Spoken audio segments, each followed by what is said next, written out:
Hello, beautiful family. How are you all doing? I have missed you. Sorry, I've been missing in action. It's been a hot minute. I'm approaching the end of my studies and it's been a bit overwhelming trying to round up and finish my dissertation and a whole lot of things happening around me as well. So I've not really had the time to film, but I thought to take a pause today and come see you guys. I hope you're doing okay. If you're just bumping into us for the very first time, my name is otobongsmart and this channel is called otobongsmart. On this channel, I talk about makeup because I'm a makeup artist, and I talk about every other thing that happens around me. As most of you all know already, I am currently studying my master's in the United Kingdom, and some of the times I bring some tips here that I feel would be useful for you guys.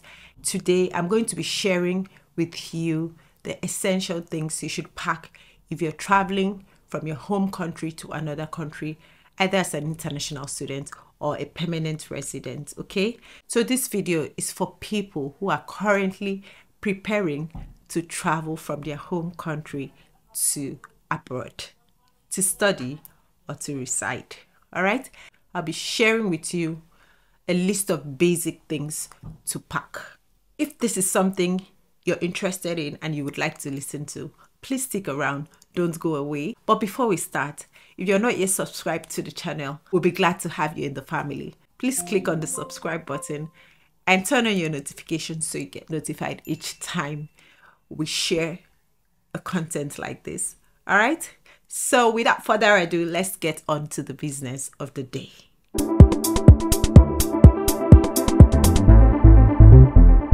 All right, let's begin. Essential things to pack. And then number one on my list would be documents. Now, by documents, I mean every essential document. You know what we call credentials, your certificates, everything, documents that you feel is essential, you should carry them. So not only the documents that you require for your school or for the border immigration borderline, you should also carry every other of your essential documents that you have acquired in this life. Every essential document should be carried. Make sure you pack it well, put it in a file, and you know that there are those lovely file jackets you could just put them in for safekeeping. So every certificate should be carried. Okay, number two on my list would be medication. If you know that you need certain medications, in every home we always have like some, not necessarily a first aid box, but we always have some medications at home, some basic medications that you would require to take if you don't have to go to the hospital. So those medication that you feel you need, you should actually bring them. Probably get a doctor's prescription to back it up in case they ask some people, not everybody, just in case they ask at immigration. You could get things, just basic medicine you need, like pain relief medication.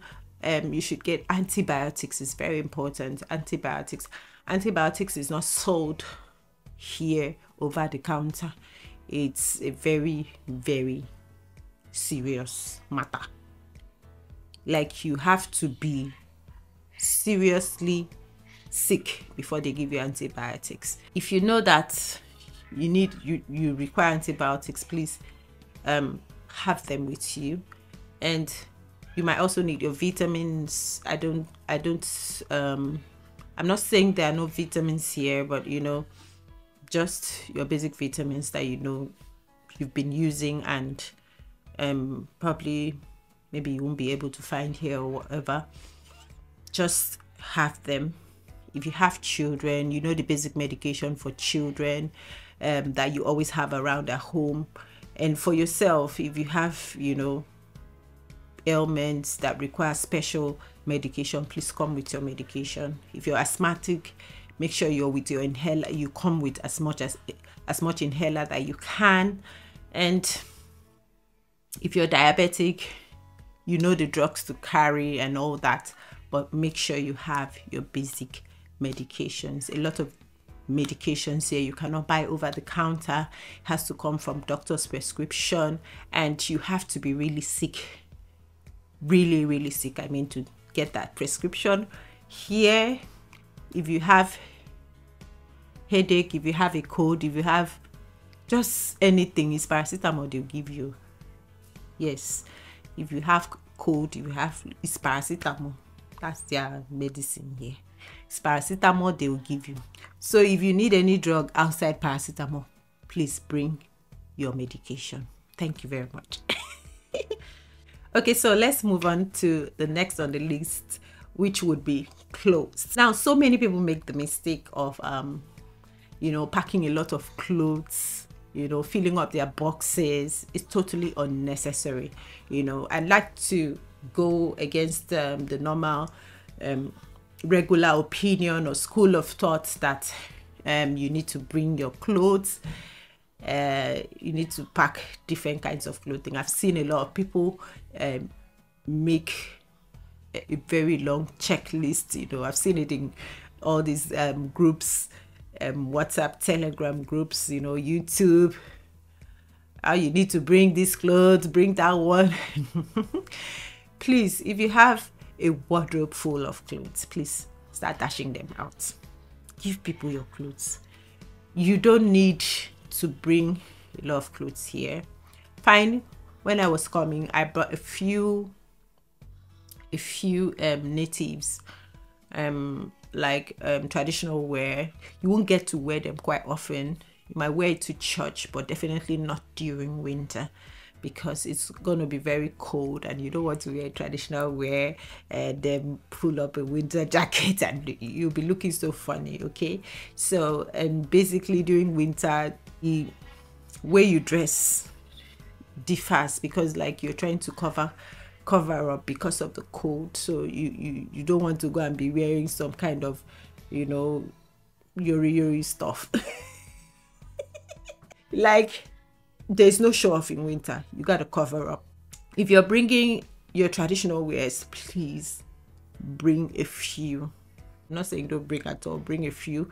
I had about 5 that I brought, and trust me, I've not really worn them. Yes, I've not worn it. For other clothes, I would say bring it at a minimum. Like, see what I'm wearing now. I'm wearing this. I can only wear this because it's summer.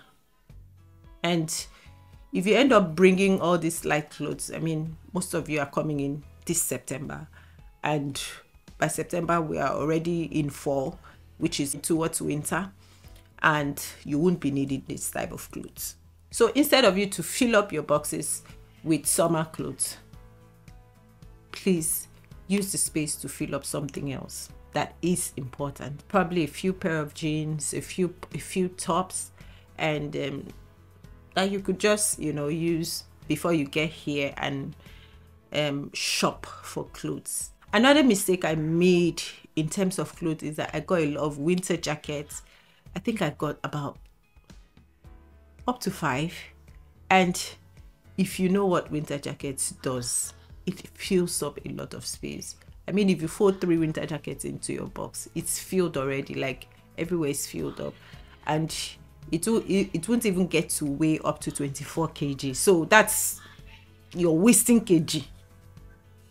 So I would advise that you get just 1 winter jacket. You don't even know what's going to work here, so it's needless to, you know, buy jackets that you don't know if they will work here or not. So get 1 jacket. That 1 jacket will take you from the airport to your destination. So now when you get here and you have mastered the environment, the weather, you now know what to shop in terms of clothing and jackets. Even shoes as well. So all the high heel, flip-flops, all those doesn't matter in winter. You can't wear them. What you will be needing is boots. You know, if you have sneakers, good sneakers that you already have back home, you can bring it. But what you would need during winter is basically boots. All those high heels and then flip-flops, slippers, they don't matter. You're not going to need them till summer, and summer isn't till June. So instead of clogging up your box, you could just take your sneakers. Sneakers are very essential. Sneakers can work in any type of weather. So you could just bring your sneakers and then leave the other shoes till summer. When you get here, during summer, you are going to buy them. Okay? Now, next on my list is food. I heard a lot of people say, carry food though, make sure you carry food. 2 boxes, this, that. Okay, so there's no problem with carrying food though. It's just that it's going to, increase your luggage weight, and you might end up paying for extra luggage and all of that. Because one thing I've discovered, food is heavy. Yeah, food is heavy. Buy 2 packs of dog cube like this, you know how much it weighs. I would tell you, if you should carry food, which of course would be all dry foods, you're not allowed to carry liquid. Don't go and carry yam.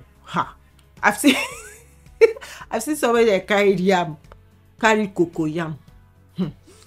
Please, people of God, I'm begging you, carry what you can carry, like most of the dry stuff, like fish, crayfish, ogbono, egusi, whatever food that you're used to eating, that you feel you will still need to eat, that if you don't eat it, you will not survive. You can bring those food, but make sure everything is neatly packed and they are put in a Ziploc bag, a clear bag, because it eases the checking at the airport. So every food stuff should be neatly packed in a Ziploc bag. Dry your crayfish very well before you blend it. Same thing with pepper. All your leaves should be dried and chopped, and make sure you label all the Ziploc bags so that if there's any problem at the checkpoint and they need to open your bag, it will be easy to identify those bags. So what I would say, you don't have to carry food to last you a year. I know in famine season, there is food in the UK. There is African food in the UK, and I believe any other country that you are going to, there will be African food. Some people would say it's to save money. African food is expensive, blah, blah, blah, blah, blah. We know it's expensive, but it's affordable. If you get here and you're working, you should be able to afford whatever food you want to eat. But what I'm saying is, if you're carrying food, carry food that would last you probably the first few months of your arrival. It will save you a lot, before you understand the environment, stabilize, know where to buy stuff. That food will go a long way. So bring food just enough for you to use till you stabilize. Now, the next on my list is your personal effects. By personal effects, I mean things that are personal to you. So if you're a lady, hair bonnet, hairpins, your wigs, toothpaste, toothbrush. You don't want to arrive and start looking for where to buy toothbrush and toothpaste to brush your teeth. Your mouth will smell. Basically, what you take when you are traveling now, in your toilet bag, your deodorant spray, your perfume. Please don't pack your perfume in your hand luggage. Make sure it goes into the luggage that is going to the trunk. Your perfume, your body cream, your body essentials, your facial essentials, and every other thing. If you're a guy, if you use clipper, bring your clipper. It's expensive to barb here, so if you can bring your clipper, even if you're like you're going to a public place to barb, you still need your clipper now, Abby. So bring your clipper, your undies, everything that you feel is personal to you, bring them. Your charger, your Bluetooth speaker, if you can carry it. I couldn't carry mine, sadly. I left it behind because it was like one of the last things I should throw into my box, and there was no space, so I had to leave it. If you're a makeup person, don't forget to carry your makeup bag and get the basic makeup that you would need initially. I'm not saying there's no makeup here, but also know that if you're African, it's not really easy to get makeup that would really match your skin. So it's better you come with something you can use immediately, like for immediate use. I've heard some people bringing plates and pots. What is happening? Kilo day. Please, there's pots here, there's plates here. Why are you bringing pot and plates? Anyway, I want to believe it's out of ignorance, you know, and please don't pack pot and plates inside your luggage. Please, Mboka, I'm begging you. So you don't need to, you know, bring kitchen utensils, and you would get them when you get here. And also, if you're packing, please make sure you pack into boxes or duffel bags that have rollers, like that have tires. I wish someone told me this. Is it that Ghana must go? It's not useful at all. When you arrive here, you're gonna suffer. If your box is not rolling, if your box doesn't have tires, if you can't roll your duffel bags or your boxes, you're going to suffer a lot. You might end up having to carry a Ghana must go on your head and all that. So for ease to move your luggage around, please pack your load into boxes that have tires or duffel bags that have tires. It's going to be quite easy to move around, you know, if you're moving from the airport to get to the train station or the bus station or underground where you have to get a train. To really be easy if you could roll those stuff along. Last but not the least, please carry cash. When I mean cash, I don't mean naira. It's better you come with an internationally accepted currency. So if you can buy pounds, buy pounds. If you can buy dollars, buy dollars. But I recommend dollars though. Just come with cash, dollars that you can quickly change at the airport, just to have cash handy, so you could you know, get to do the basic things you need to do from the airport. And you need that cash until you open your bank account. I would just add this as a bonus. This is not part of things you should pack, but it's part of the things that I feel is essential that you do before you travel. If you wear glasses like I do, medicated glasses, please and please endeavor to do your checkup before you leave. If possible, get extra glasses, you know, just pack up. Well, I'm really a glasses kind of person, and my glasses are more of accessories to me, so I have a lot of them. So even though they are medicated, I have a lot of them in different colors, and that's how it has always been. And before I left, I did a few more, and I have a lot of them. Like backup, if one breaks today, I have another one to wear. So don't come here with one glasses. If you're not like me, at least I would recommend you come with 3. So this is just backup. At least from what I know, your current eye checkup should be able to last you 2 years. Another thing you should also do is go to your dentist and have your teeth cleaned before you get here. Just do your basic dental and eye checkup. If you have any other underlying medical issues, do your checkup before you come, and you know, just be set, be ready. Why I'm talking about dental and eye checkup is because these two are not included in your immigration health surcharge, IHS. So you've paid IHS, but you cannot have dental treatment, you cannot have eye treatment. You are going to have to pay for those two. And I'm talking about the UK. I don't know about any other country. So you're going to have to pay for those two. So it would be better if you cleaned your teeth and if you got your eye checked, got your glasses before you get here. So guys, with that, I think I have covered the list of essential things you should pack when you're traveling from your home country to another country to reside or to study. This brings us to the end of this video. Please don't forget to give this video a thumbs up, and if you have any comment, please drop it in the comment section. If you have a question, reach out to me. I'll be here to answer. Thank you very much for sticking around until our next video. Ciao, ciao.